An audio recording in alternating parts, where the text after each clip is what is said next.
देश में जिस तरीके से बदहाल शिक्षा व्यवस्था को लेकर जेनजी का आंदोलन हुआ, सरकार को छात्रों के आगे झुकना पड़ा। शिक्षा मंत्री धर्मेंद्र प्रधान को इस्तीफा देना पड़ा। इन सबको लेकर सियासत में बवाल अभी थमा भी नहीं था कि देश में एक बार फिर बड़े आंदोलन की सुगबुगाहट तेज हो गई और इस बार केंद्रीय मंत्री नितिन गडकरी के इस्तीफे की मांग होने लगी है, जिसे लेकर सरकार की टेंशन बढ़ी हुई है। दरअसल लंबे समय से लोग शिकायत कर रहे हैं कि E20 के कारण उनकी गाड़ियों में दिक्कतें आ रही हैं और अब इसी शिकायत को लेकर आम आदमी पार्टी के प्रमुख अरविंद केजरीवाल ने सरकार के खिलाफ मोर्चा खोल दिया। उन्होंने E20 फ्यूल के खिलाफ प्रधानमंत्री आवास तक मार्च निकाला। हालांकि दिल्ली पुलिस ने केजरीवाल, मनीष सिसोदिया, जैस्मीन शाह समेत पार्टी के अन्य नेताओं को रोड पर ही रोक दिया। इसके बाद केजरीवाल सहित अन्य आप नेता फिरोज शाह रोड पर ही बीच सड़क पर धरने पर बैठ गए। आपने करीब 100 नेताओं और कार्यकर्ताओं के साथ ये मार्च निकाला था। पार्टी का दावा है कि उसने देश भर से 2.30 लाख से ज्यादा लोगों की याचिकाएं जुटाई हैं, जिन्हें प्रधानमंत्री नरेंद्र मोदी को सौंपना था। मार्च के दौरान केजरीवाल ने कहा कि मैं कहना चाहता हूं कि पीएम मोदी को यूएस प्रेसिडेंट ट्रंप के दबाव में नहीं आना चाहिए। उन्हें यूएसए से एथेनॉल खरीदना बंद करना चाहिए और हमारे देश पर E20 थोपना बंद करना चाहिए।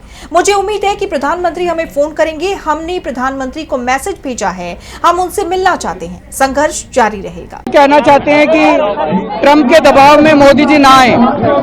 ट्रंप का दबाव में आके इथेनॉल यूएसए से खरीदना बंद करें और हमारे देश में E20 थोपना बंद करें। अभी क्या प्लान है? अभी आप लोग अभी यहाँ बैठे हैं, इंतजार कर रहे हैं। मुझे उम्मीद है कि प्रधानमंत्री जी बुलाएंगे। वहाँ जाने के लिए तो पूरी बैरिकेडिंग लगी हुई है। आप लोग खुद से जाने की कोशिश करेंगे? देखते हैं, प्रधानमंत्री जी को मैसेज भेजा है कि हम मिलना चाहते हैं। आपकी प्रोटेस्ट का क्या होने वाला है गवर्नमेंट का, आपको लग रहा है? देखते हैं, उम्मीद पे दुनिया कायम है, संघर्ष जारी रहेगा। तो वहीं दिल्ली आप अध्यक्ष सौरभ भारद्वाज ने कहा, हम 2 लाख से ज्यादा लोगों की याचिकाएं लेकर आए हैं, हमें आगे जाने दिया जाना चाहिए। अगर कोई दिक्कत है तो प्रधानमंत्री कार्यालय का कोई अधिकारी यहां आकर ज्ञापन ले ले और इस मुद्दे पर चर्चा के लिए तैयार हो जाए। हम प्रधानमंत्री को अर्जी देना चाहते हैं और चाहते हैं कि वो एथेनॉल पर चर्चा करें। बातचीत होनी चाहिए। अरविंद केजरीवाल ने चिट्ठी लिखी है, हमने प्रधानमंत्री को प्रेस कॉन्फ्रेंस में बार बार बताया है। हमने पुलिस वालों से बात की है कि लोग ऐसे सर पे उठा के पिटीशन लेके आए हैं और लाखों पिटीशन हैं।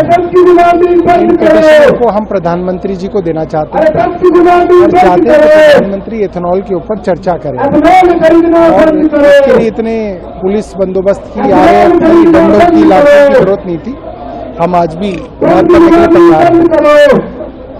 क्या लग रहा है कि हमने बात की है पुलिस के अफसरों से, जो प्रधानमंत्री कार्यालय में बात करें कि क्या दिक्कत है, इसके अंदर बातचीत करने में क्या दिक्कत है। ये तो प्रजातंत्र है, बातचीत होनी चाहिए, लोगों की बात सुननी चाहिए। आवाज तक जाने की बात की तो क्या आप लोगों ने हमारी बात सुना? हमने चिट्ठी लिखी है, अरविंद केजरीवाल जी ने चिट्ठी लिखी है, बार बार हम लोगों ने प्रेस कॉन्फ्रेंस करके प्रधानमंत्री जी को कहा है। प्रधानमंत्री जी के पास ये बात है कि हम लोग उनसे मिलना चाहते हैं। जब राहुल गांधी को आप प्रधानमंत्री के घर के बाहर तक बैठने दे सकते हैं तो हमें क्या दिक्कत है? हम भी तो इसी देश के नागरिक हैं। इस तरह से कब तक प्रोटेस्ट चलेगा? तो देखते हैं पुलिस क्या कहती है, क्या करती है। इस प्रदर्शन के बीच आप सांसद संजय सिंह ने कहा कि अरविंद केजरीवाल ने 1 महीने पहले समय मांगा था और 2,33,000 लोगों ने एक पिटीशन पर साइन किया। वो प्रधानमंत्री मोदी को लेटर देना चाहते हैं, लेकिन ट्रंप की गुलामी के कारण पीएम मोदी 22,000 करोड़ का एथेनॉल खरीद रहे हैं। 30 करोड़ गाड़ियां E20 के लिए नहीं बनी है, वो गाड़ियां खराब होंगी, लोगों का नुकसान होगा। हम कहना चाहते हैं कि मोदी जी एथेनॉल खरीदना बंद कर दीजिए। देखिए, केजरीवाल साहब ने 1 महीने पहले समय मांगा था, 2,33,000 लोगों ने हस्ताक्षर किया है। हम लोग चिट्ठियां देना चाहते हैं मोदी जी को, लेकिन मोदी जी ट्रंप की गुलामी के कारण 22,000 करोड़ का एथेनॉल खरीद रहे हैं। 30 करोड़ हिंदुस्तान की गाड़ियां, वो बाइक भी हैं और कारें भी हैं, जो E20 के लिए नहीं बनी है। वो गाड़ियां खराब होंगी, लोगों का नुकसान होगा और इसलिए हम कहना चाहते हैं प्रधानमंत्री जी, आप ट्रंप की गुलामी न कीजिए, अमेरिका की गुलामी मत कीजिए और आप ये एथेनॉल खरीदना बंद कीजिए। आपको बता दें कि फिलहाल खबर है कि केजरीवाल ने पिटीशन पीएम मोदी को भिजवा दिए हैं। जैसे आप जानते हैं कि देश में E20 पेट्रोल यानी 20% एथेनॉल और 80% पेट्रोल का मिश्रण को लेकर माइलेज घटने, इंजन खराब होने की आशंका और शुद्ध पेट्रोल का विकल्प विकल्प न मिलने के कारण सड़क से लेकर संसद तक भारी राजनीतिक और सामाजिक बवाल मचा हुआ है। पुरानी गाड़ियों में E20 ईंधन के इस्तेमाल के 2% से 6% तक माइलेज घटने की शिकायतें आ रही हैं। वाहन मालिकों में डर है कि बिना E20 अनुकूलता वाले पुराने इंजनों में यह फ्यूल जल्दी खराबी या जंग पैदा कर सकता है।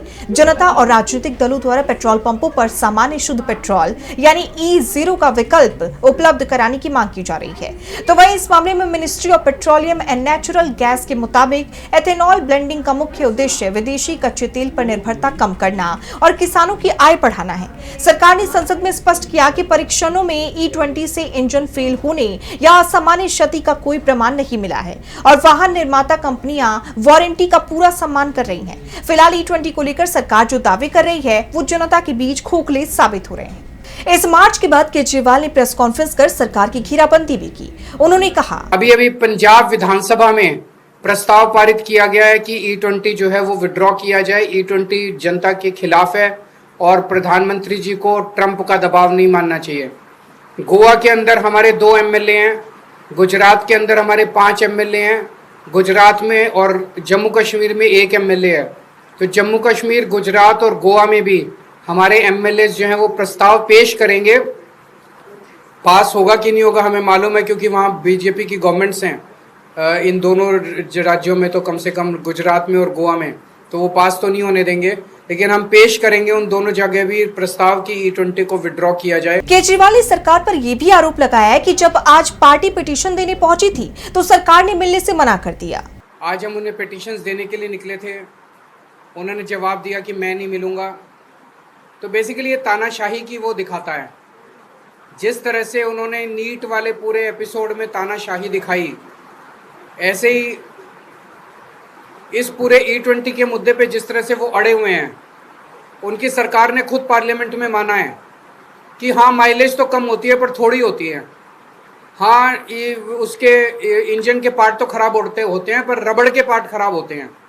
तो भाई जब इंजन के पार्ट भी खराब होते हैं, माइलेज भी खराब होती है, तो फिर क्यों जबरदस्ती कर रखी है। इसके अलावा आपको याद होगा कि हाल ही में पहली बार केंद्रीय सड़क परिवहन और राजमार्ग मंत्री नितिन गडकरी ने राज्यसभा में लिखित जवाब के जरिए माना कि E20 पेट्रोल के कारण कुछ पुरानी गाड़ियों के रबर पार्ट्स और गैस्केट बदलने की जरूरत पड़ सकती है। गडकरी के मुताबिक ये समस्या मुख्य रूप से BS3 मानक वाली उन गाड़ियों में आ सकती है जो साल 2005 से 2016 के बीच बनी है। उन्होंने ये भी कहा कि नियमित सर्विसिंग के दौरान इन पार्ट्स को बदला जा सकता है और इंजन में किसी बड़े बदलाव की आवश्यकता नहीं है। हालांकि सरकार के इस बयान के बाद विपक्ष ने सवाल उठाने शुरू कर दिए। विपक्ष का आरोप है कि जब लोगों की शिकायतें पहले से सामने आ रही थी, तब सरकार ने उन्हें गंभीरता से क्यों नहीं लिया। तो वहीं कहा यह भी जा रहा है कि छात्रों के आंदोलन को देखते हुए अब सरकार डर गई है, क्योंकि कई राज्यों में E20 को लेकर प्रदर्शन शुरू हो गए हैं। तो ये खौफ बना हुआ है कि इस बार गडकरी के इस्तीफे की आवाज ना उठने लगे। इसी बीच केजरीवाल की प्रदर्शन ने सरकार की बेचैनी बढ़ा दी है। अब देखना यह होगा कि सरकार इस मुद्दे पर क्या कदम उठाती है और आम वाहन चालकों की चिंताओं का समाधान कैसे करती है।